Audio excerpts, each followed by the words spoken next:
não vai diminuir a produção porque não diminui o consumo. A gente está aumentando sustentabilidade, combustíveis verdes. Hoje a gente produz etanol de milho, etanol de sorgo, aumentando biocombustíveis da parte da soja. HVO, que é o combustível de avião, vindo de soja também. Então, assim, eu acredito muito que só vai melhorar. Só que é o seguinte, a lógica produtiva, eu tenho uma premissa. Antigamente, a gente olhava assim, o agro era isolado, ninguém tocava nele, tá lá. Às vezes você fazia uma margem de 30%, 40%, era bom demais o fazendeiro. Só que aí o mercado financeiro foi ficando apertado, olhando a taxa Selic, falou, cara, não dá não, vou entrar naquele negócio. E viram que dava para entrar. Muita tecnologia entrou. O mercado financeiro entrou, ele achatou margem. Ele falou assim, cara, é só colocar chapéu? Eu entro e faço com chapéu também e vou lá fazer. Então, entrou muita tecnologia, o mercado financeiro olhou para esse negócio e entrou dentro. E agora, para o produtor rural ele conseguir ter sustentabilidade no negócio dele, ele também vai virar um empresário rural, não dá mais. E quem vem para ajudar isso aí, ajudar assim, forçar esse lado, é a reforma tributária, que a partir do meio do ano, produtores rurais já vão ser considerados PJ, né?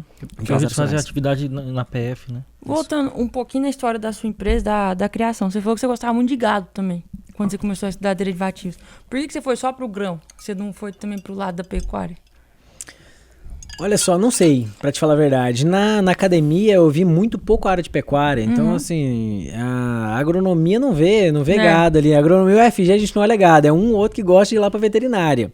Então, assim, a gente não via muito isso. Eu gostava do gado, não pelo gado em si, da parte técnica de criação do gado. Eu gostava do gado porque o instrumento financeiro de proteção de margem é excepcional, cara. Excepcional. Então, assim, vou falar de agora, esse podcast vai ao ar agora, né, começo de 2026, então eu vou falar pra vocês, faz só um exercício, para o vídeo aí, vai lá, nos gráficos de preço e olha a relação de troca boi por milho, nós estamos de novo em uma excelente relação de troca.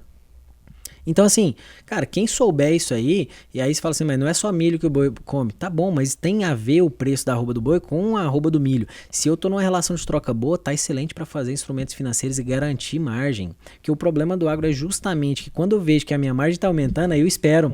E a margem cai.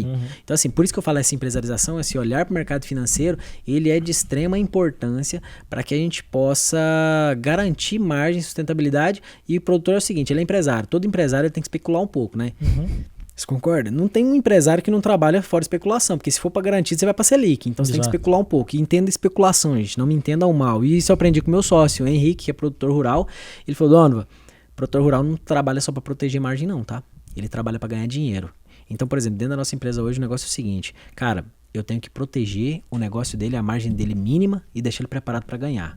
Então, esse que é o sentido da especulação. Dar a tranquilidade para ele. Eu tenho tranquilidade, mas eu tenho possibilidade. Se o mercado vem a meu favor, eu participo dele também. No boi eu vejo isso uma possibilidade muito grande. E eu vou te falar, tem um lapso temporal, porque o vídeo fica gravado, depois a gente vai ver, né? Mas, cara, eu tenho que falar, deve ter 6 meses, tá todo mundo falando, boi vai explodir, boi vai explodir, boi vai explodir. Cara, para com isso. E aí eu vejo várias consultorias tentando dar notícia pro produtor para poder animar ele. Tá bom, eu sei que a gente vive de esperança, isso é legal, isso é muito bom. Só que viver de esperança, às vezes, faz a gente não olhar pro caixa. Então, assim, cara, passou, né? a gente vive de esperança, na verdade, a hora que a gente decide ser produtor rural, a hora que você coloca uma semente no chão, a hora que você reza pra nascer, a hora que você... Isso já é esperançoso. A hora que você vai lá no banco e pega um dinheiro grande, isso já é esperança. Eu não posso ter esperança em preço.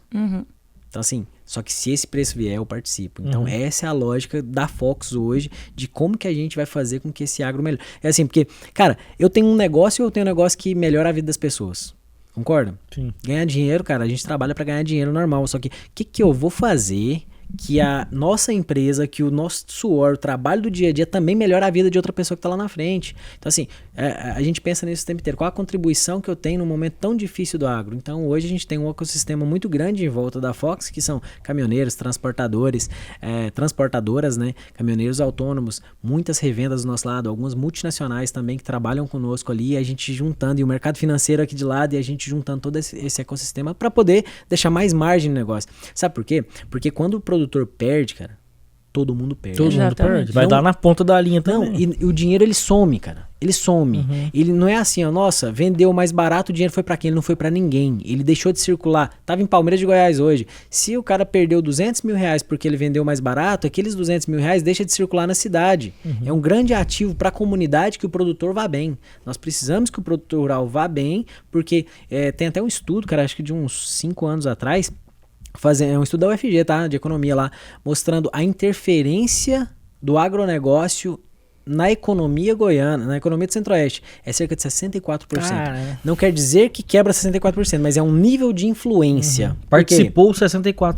Isso, vende mais apartamento, participa de mais carro e aquele negócio todo, então tem uma influência muito grande. É bom que o agro vá bem. Então assim, não é só aquela paixão, ovaciona um produtor? Não é bem isso não, cara. É porque ele é importante na cadeia, assim como o industrial é importante na cadeia, assim como quem limpa a rua é importante na cadeia. Ele tem o seu papel importante ali dentro. Então, e o papel da Fox é o quê?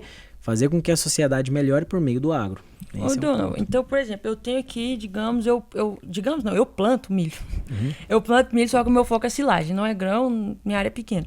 Eu planto milho ali, aí você falou dessa relação de troca bezerro-milho. Desculpa, boi-milho. Boi-milho. Como é que a gente pode explicar para quem está assistindo? A gente tem uma grande parte da audiência que não é do agro, mas é extremamente fiel. Como é que seria a gente explicar essa relação para o pessoal entender? Porque a gente fala muito de hedge aqui. Essa relação já não fica, talvez não fique tão clara. Tá, não vou falar de relação de boi e milho, não. Eu vou falar de relação de venda e relação de compra. Cara, toda atividade ela vive de duas coisas. É preço de venda e preço de compra. Então, mesmo que seja uma silagem, você concorda que o preço da silagem sobe e desce? Tem uma correlação positiva alta com o preço do milho? Exatamente. Então, eu tô falando só de correlação. Então, o que eu tenho que ver? Cara, se eu vender nesse preço e os meus insumos estão nesse preço, isso me garante margem. Você falando de hedge, o hedge protege. Eu posso fazer uma opção. Put, por exemplo, tem um custo intrínseco ali? Tem, mas eu estou me protegendo. Então são operações financeiras que protegem a minha margem e deixam que eu participe de uma alta. Outra só protege minha margem mesmo. Então assim, tudo que eu falei sobre relação tem a ver com relação de troca. O que é uma relação de troca? Eu comprei esse copo aqui por R$10, eu tenho que vender ele por R$15. Esse é o ponto. Então, assim, se eu ficar assim, comprei por R$10 e eu tô no mercado extremamente volátil, não fiz contrato nenhum, vou ficar esperando daqui 4 meses e esse preço do copo vai para R$3, executei prejuízo. E como a gente sabe que o produtor rural ele é tomador de preço e a gente tem preços variando na bolsa, a gente não sabe para onde que vai. Então pode ser que eu tenha comprado insumos, que aí no caso eu tenho bezerro, aí depende do sistema, né? Eu entendo muito pouco de gado, tranquilo. Tá? Eu entendo da parte de comercialização. Mas todo o insumo produtivo ali eu tenho um custo. E a hora que eu faço esse custo aqui, eu tenho um preço de venda, opa, peraí, tem margem aqui. Então eu tô fazendo a relação de troca, tô protegendo essa relação de troca. Por isso que eu gosto do gado, porque parece um pouco mais claro isso. Na agricultura, ele é mais difícil justamente por causa da soja, que a soja não tem só um componente, igual o milho eu trato no mercado interno R$1 por saco. A soja, ela carrega dentro dela dólar, ela carrega prêmio, ela carrega CBOT, que é o preço em Chicago. Então ela tem, e eu ainda tenho o mercado interno aqui balizando alguns preços. Então eu tenho um desafio maior para fazer agricultura na hora da comercialização do que quando eu olho para a pecuária. A gente sabe da importância de fazer isso aí com a finalidade de proteger preço, pensando na margem. Eu acho que o produtor hoje demorou um tempo até para ele poder ver que aqueles preços que estavam ali perto da pandemia, eles não vão voltar mais aquilo ali. Eu acho que é difícil chegar naquele ali. Qual que você entende como a principal barreira hoje para o produtor falar, pô, eu sei da importância de fazer um travamento de preço, de usar da estratégia de hedge, e o que impede hoje o produtor de aderir a isso? Porque a gente sabe que não é uma coisa que ele é tão comum de ser feita, principalmente porque é produtor velho. O que vocês encontram lá na Fox hoje e falam, pô, esse cara eu preciso conversar com ele dessa forma? Cara, tem muito a ver com perfil, mas assim, é uma questão de acesso, cara. Vamos falar aqui do mercado financeiro. A UVP trabalha tem um podcast agro hoje, tem um foco no agro aqui, mas basicamente é o mercado financeiro e o maior volume de vocês, certo? Você concorda que se eu olhasse 10 anos atrás, o mercado financeiro não existia. Então você fala assim, cara, como é que eu faço para esse cara que tá aqui, para ele poder investir, para aquela mulher que tá ali naquela loja ali, como que eu faço para ela investir? É educação. Não tem outro caminho. É educação e gente preparada. Gente, para sentar nessa mesa aqui, conversar sobre hedge, o que é hedge, o que é uma put, eu vou te falar o seguinte, os nossos produtores rurais da nossa área de consultoria que nós temos lá, cara, eles começaram, acho que nenhum deles fazia derivativo. Hoje todos eles fazem derivativo. Então é um processo educativo, tem que ter uma metodologia muito clara e assim, tem que aliar, o maior ponto ali que a gente tem que quebrar é que bolsa de valores para poder operar derivativos não é para ganhar dinheiro. Exatamente. Então, assim, você não usa a bolsa no agro para ganhar dinheiro com a bolsa. Você utiliza ela para melhorar o seu sistema produtivo. Então, assim, mesmo que o resultado da bolsa some a sua produção ali, você não pode pensar nela, peraí, eu ganhei dinheiro com derivativo e aqui na soja. Não. É uma coisa só. Isso aqui faz parte da minha estratégia, é parte da minha comercialização. Aquilo ali te ajuda a alavancar, te ajuda a proteger e te ajuda a ganhar. Então, assim, voltando à sua pergunta, é o conhecimento não só do produtor, mas de gente preparada que vai conseguir ter um tempo com ele ali, demonstrando as boas metodologias e que o negócio funciona, que isso é provado. E se a gente for olhar, as indústrias utilizam há quanto tempo? Há quanto tempo, exatamente. Então, assim, o agro não olhou para isso até agora porque a margem era boa.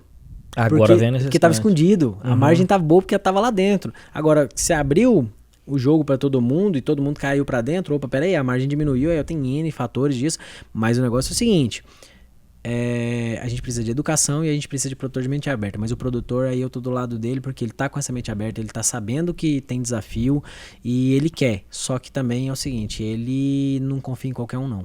É um cara que mexe com muito dinheiro, é um cara pé no chão, é um cara no fio do bigode, olho no olho, pra ele importa pegar na mão, pra ele importa assim, em quem confiar, e muita gente nesse mercado sacaneou.